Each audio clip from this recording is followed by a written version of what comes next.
Hello everybody, welcome back to Let's Play Hearts of Iron Forward Kalterkrieg as Canada. Let us continue on from where we last left off. So, I've been thinking, I'm wondering if I want to begin every episode with a small dedication to a small part of the viewer base. So I'm going to dedicate this episode to the 3.5% female audience. Congratulations, we love you for sticking around. I think every episode I might just begin just naming a random group. And if you're in that group, you better leave a comment. There we go. That'll boost some engagement. Also, if your name's Frank, you also have to leave a comment being like, I'm Frank. That'll boost the algorithm. Excellent. Anyways, what the fuck am I talking about? Last time we formed the Accord. So that is going to bolster our alliance somewhat. In Germany right now, they're only 11 points ahead. That's it. We're very, very close to maybe, just maybe, having a single point in our favor. So let's see, rebuild some more points. Again, right now, this does cost us the 10% consumer goods, which is pretty expensive. You know what, let's employ more foreign officers in Hawaii. And how long until you're done? You'll be finished on the 24th of January of next year? Hey, excellent. Follow Chongqing. See, that's bad, because I do want the Guangzhou government to win, but, we haven't been able to actually send volunteers here yet. We're sending some artillery pieces, but, I don't have that much weapons. You know, I'm not Germany. I don't have an infinite amount of weapons.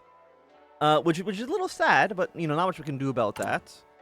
So the election is going to be in June, so very soon. Infrastructure, synthetic resources from sea to sea, some naval dockyards. You know what? Plus 50 political power for free. Then plus 100. 4 civilian factories. 4 more civilian factories. I mean, that sounds pretty nice. You know what? Yeah, let's go for the Bountiful Rock. Because, you know, we are Canada. We're a big country.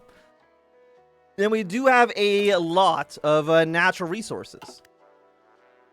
But the election should start very soon. So it's to announce a Savoy Conference and the Unionist Rally. The Unionists, the smallest party in Parliament, has decided recently to keep WWII Bennett as their leader. Heavily conservative, the party is unlikely to get very many votes, but Bennett has hoped that soon the party will gain enough momentum to become a larger force in Parliament.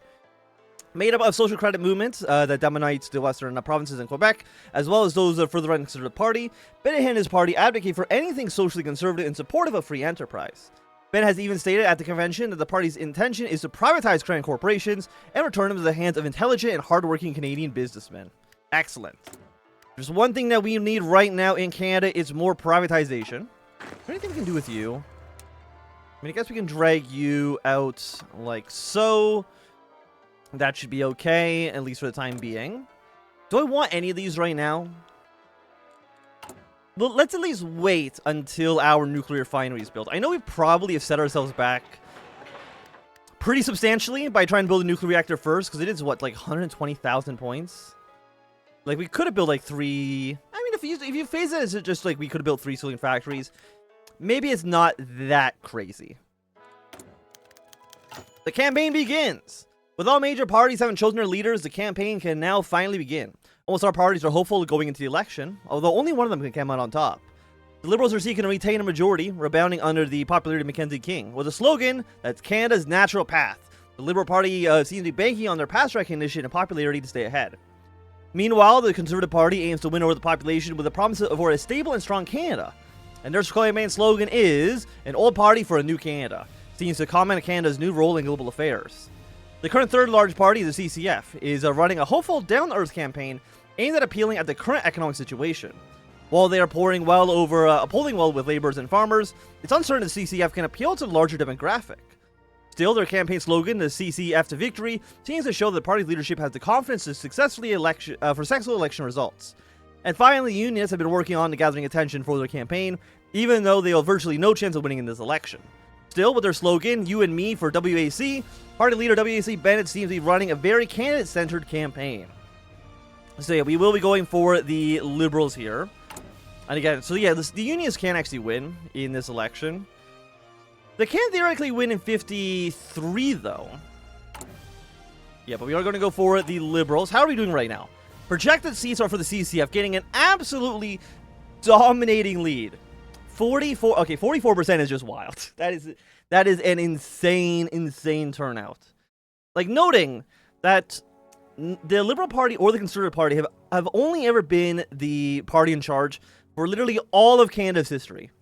Since 1867 to today, it's either been the Conservative Party or the Liberals, right? That's it. There's been some shakeups here and there, you know, in the 1990s they had like the Reform Party, but if you ignore that, the CCF having 44% of this vote is insane. So right now in Ontario, CCF and Liberals are currently tied. We're winning in Quebec, BC. Last election, I mean, we've lost a lot of seats. I mean, we have been governing. Mackenzie King's been in power since what, like 1932? I believe he's the leader of Canada in 1936. So, like, it's been a while. But let us 50% chance become significantly. Okay, what's the chance of failure? Okay, there's actually no chance to become more unpopular. So you know what? We'll campaign in Ontario. Looks like we can only do one at a time. Everybody's campaigning in Ontario. That is not a major surprise. Jamaican independence. Jamaican people are celebrating in the streets of Kingston this evening after the Prime Minister officially announced the country's independence. Centuries of colonial rule have come to an end today as the Canadian government assented to the Jamaican people's demand for governing themselves. Mackenzie King complimented Jamaica on their commitment to the Entente during the WWII and how far they have come as a nation. Leaders from across the Accord nations have sent similar efforts of support and congratulations. It is expected that Jamaica will formally join the Accord and possibly NATO shortly. We love to see it. And now, so let's see. So Ontario, actually this is just Ontario. Ontario's 44. Quebec, Liberals are very, very much in charge. Atlantic, CCF. I mean, we're really just competing against the CCF. So I guess we want to campaign in the West and in Ontario. Atlantic is, you know, fairly tight. Caribbean is not in Parliament. I'm assuming at some point we'll be able to maybe integrate them into Canada. This actually was maybe a proposal in, was it the 1950s or 1960s? Where some of the Bahamian territories of the British Empire were actually going to become Canadian provinces. Which I think would be very neat. I think it'd be kind of nice to go to the Bahamas without a passport or anything like that. Answered prayers. Lafayette waved to the driver as the truck departed from his farmstead, his delivery complete. With an excitement he had not felt since the end of the war, he opened the crates, checked the bags, and unwrapped the packages like a child on Christmas.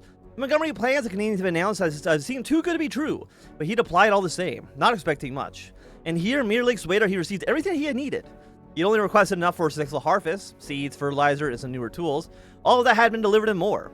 He had feared that the harvest was poor, that he'd be forced to sell the farm. But with this delivery, he'd be able to at least get through the next couple of years. He didn't know why the Canadians were being so generous, while asking barely anything in return, but he could be forever thankful. Saying a quick prayer of thanks, Raphael hummed a tune as he returned to his house to give his wife the good news. The scars of war begin to heal. Excellent. So yeah, because we campaign in Ontario. We then want to, I think, once again campaign in Ontario. I mean, it's the most seats. So it makes sense here that we do want to get this going. I'm assuming this is just what percentage of the seats we will get. We'll get 38% of 121. So that's the case. 29 of 30, 78. What's the overall projection? Do we know? Campaigns will be done in 52 days. I'm not too sure who's going to win right now. It looks like the CCF probably would end up winning. I mean, again, we have a lot of seats in Quebec, and we have decent seats in the Atlantic as well. But it's going to be a close race, for sure. Provincial leaders petitioned the Prime Minister. Multiple provincial leaders from almost every province have petitioned the Prime Minister today, in a letter calling for more involvement from the provincial governments in partition. Since partition was announced, many provincial leaders have become angry with the government for ignoring them and their right to participate in the patriation process. Since Canada is a federation, they argue, the provinces have served input and a vote on any change to the Constitution. This has not made Prime Minister Mackenzie King very happy, and there is no doubt that if the provinces continue to protest, the process of patriation may take longer than anticipated. The provinces should just shut the fuck up. that's what I'm thinking. If you don't quiet down, we'll go to a unitary system like in England, okay? We don't need to have a federal system. I'll clamp down harder than anyone's ever clamped down before. You know, just watch me. Okay. This is all looking good. Ontario, 40%. I mean, campaign in Ontario again. I wonder, is there a, I'm assuming it's probably not in the mod quite yet, but is there a October Crisis-like event in the mod? Because I think an October Crisis would be very interesting to have. Which, if you don't know, was a crisis in Quebec 1970, I want to say 1969, 1970, in which like martial law was declared in all of Canada due to Quebec separatist. Would be interesting to see. Okay, so I think we have time to do at least one more focus. Canadian military. Do we want to get a point in the military? Yes. 14 days is pretty cheap. Still cannot send volunteers. So what do we need to do? Because I remember as Germany we were able to send volunteers to China. I mean, I guess there's a chance that they changed it in the update. Is there anything in here that we can do? Like, we send them the Lend-Lease. No things that we can do here. Is there anything in our tree regarding China? No. What about if I just type in... Nope, that's not what I want to do. If I just type in instead... Qing. No. Well, also it's not. It's Guangzhou. It's not the Chongqing.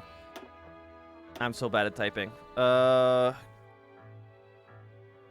Okay. So I don't know what we need to do in order to send volunteers. At this point, it seems like it's not going to happen. Keep on campaigning in Ontario. We have a lot of political power. We've been saving it up for this. Campaigning in Quebec. Campaigning in the West. Have votes always been returned to the Kingdom of France. There was also the conference in. Swiss had decided that interest is best served by returning Cavote Savoy to the ally of the continental hegemon. The Kingdom of France has officially had Cavote Savoy returned to it in a blow to the aspirations of a courtist the world over. Now, luckily that doesn't give them any points. I feel like it should. But essentially, Switzerland has now decided that they recognize North France as being the rightful French government, which is annoying, for sure. But what can we do? What can we do? Okay, so it is still 49. Flamethrowers. I mean, the soft attack is really nice. Light tank. Is there anything that's not ahead of time? I mean, you technically are, but you're only like half a year, so it's not that bad. For our dockyards, what do we want to build? Let's go for another carrier. So we'll get those bad boys going here. An establishment of the areas of jurisdiction. The Canadian Foreign Office has been directed by the Prime Minister today to seek as much jurisdiction as possible within the amendments of the Canadian Constitution. Currently, the British Parliament maintains strict control over the Canadian constitutional matters, something that cannot be allowed to continue if Canada is supposed to be the leader of the free world. Hopefully, the British Foreign Office will understand this and will grant a large amount of jurisdiction to the Canadian Parliament. See, you provincial premiers, you try to speak up, and and we're striking back. What are you guys actually doing? You seem very confused about where you should be deployed. I think that this front line is actually a little bit broken. So, you know what? Let's just delete this. Delete you. So get these guys here. We'll establish these three guys here. No, okay, no, delete this for a second. Draw a line through Minnesota. I think we'll probably put a few more than that. Put 2 for 5. And then we'll have 1 division. Station right there. So you guys figure that out now. That should at least hopefully fix that issue. Ontario, we're still looking pretty good. But again, just campaign Ontario. If you're commanding anywhere other than Ontario, you're a fool. BC in the West. Liberals are still leading the prairies, but honestly not by too much. 27 days. Are these all the same time? Yeah, they're all 5 days. Like, I think if you campaign in like the Atlantic, you're a fool. Even campaigning the prairies, I think, is honestly a waste of time. If you got to campaign Ontario or the West, I think might also be worthwhile. Okay, send us to the military. Armor speed and attack. You artillery attack and defense. Further nuclear weapon program. Is there any... I don't think there's a better nuclear weapon, though, right? Like, the future nukes don't do anything. Secret weapons. Yeah, you don't actually do anything yet. So there's no reason to even go for the implosion atomic bomb. Like, maybe... Yeah, no, okay. These attacks certainly do not have any effect. This one still does. So, if that's the case... Expand mining centers. I mean, civilian factories is always going to be quite nice. We'll take that for sure.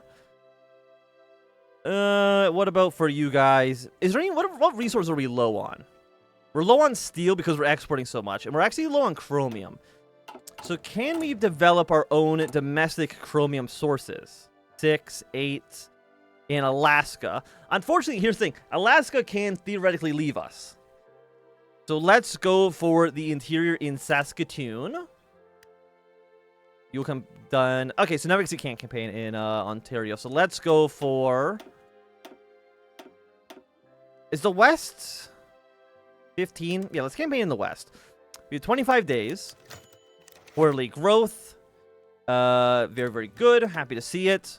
Now, again, Germany is still in the lead. But it's not so bad. Also, we gotta make sure we're not wasting any time here. Okay, now we'll campaign the prairies because we don't have that much political power. A new Polish order. Okay. So very, very much a German puppet state over there. And that's fine. I think we might actually be a little bit below because I think I did miss a day, unfortunately. Trinidadian independence. Trinidad and Tobago people have been celebrating the streets of the port of Spain. Okay, so this is the exact same event. It's just, but about Trinidad and Tobago. Congratulations to them. Let's campaign in the West once again. Yeah, I mean, we're dominating in Ontario, which is very, very happy to see that. 13 days. So yeah, I think we missed... maybe we didn't miss. We have enough time to do exactly 2. So let's campaign in Quebec. And then with our final 5, I guess we'll go to the prairies. So again, we're trying to take a seats away for the CCF. I don't care about the Conservatives at all. Switzerland joined the Congress of Nations. Excellent. Again, I don't know if that does anything for us. Then we'll campaign in the prairies. We did spend a lot of political power on this. Mostly because we also trying to expand our chromium reserves. But yeah, we should finish this up. Duplessis comes to Ottawa. The Premier of Quebec, Maurice Duplessis, has arrived in the capital Ottawa today to further petition for the provincial involvement of the partition negotiations. Duplessis is quickly becoming a figurehead for the movement that is gaining favor across many provinces in the West, not just Quebec. During a meeting that was Prime Minister Mackenzie King, Duplessis was quick to demand more power for the provinces, throwing his weight around while also refusing to listen to the Prime Minister's counter-arguments. It seems that the provinces just do not agree that partition is a federal issue, while the Prime Minister is trying to keep things under wraps as much as possible. It may not be long before the British delegation catches wind of the province's grievances, and if that occurs, complications will surely follow. Duplessis has already promised to make sure that people hear about this, and has left the meeting to return to Quebec. Look, Quebec, just vote for me. Shut up and vote for me, okay? So the election, Anthony East has been shot, okay. And the elections, the Liberals will remain. The Liberal Party has held on to a decades-long grasp of power as the polls today, as the Canadian people once again elected enough Liberals to enable the party to form government. With their new leader, Louis St. Laurent, at the helm, it remains to be seen if the Liberals were able to lead Canada into a prosperous future that they promised on the campaign trail. Already signs of discord among the Conservative members of the party have shown, with John Diefenbaker pushing for more representation of his wing in the party of government. We got the National Governing Party. So how are these seats looking now? It is a lot more tied up. Do we even have a majority? 27, so that's 30. I don't even think we have a majority of the seats. Which is... The Unionists lost every seat they had. Poor Unionists, man. So we have 168 seats. Versus the CCF have 107. And by that I mean 106. Plus 64. 106 plus 64. 170. So they do have more seats. They have 2 more seats, which, I mean, obviously you can see here. 2 more seats than we have, which is disappointing to say the least.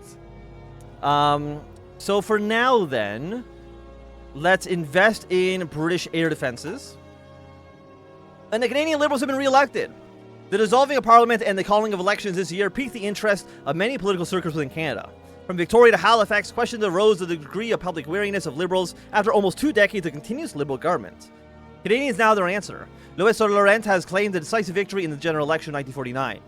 And the Canadian public has decidedly rejected both return to Toryism or a shift towards socialism, and the country is poised for the continuation of Liberal rule for another 4 years. Prime Minister Saint Laurent now takes the realms of the party that has grown accustomed to the absence of effective opposition, must rapidly tackle shifting political situations abroad. So, by a decisive victory, do you mean that we are now in a hung parliament? Because we're down 2 seats. We're in a minority government, which in Canada is very rare. I think it's only happened like 4 times, maybe 4 or 5 times, that there's been a minority government in power. Even though, like, again, Canadian politics is like you can win 35% of the seats and still have a majority. Same thing kind of happened in Britain this year. So we have our natural governing party. Yes, we definitely do want to remove American occupation. Absolutely, get that done. But I will say, with the elections now called, this is going to be a good time for us to end this episode. So if you enjoyed, thumbs up. Not enjoying, always thumb down. You want to see more, subscribe, and goodbye.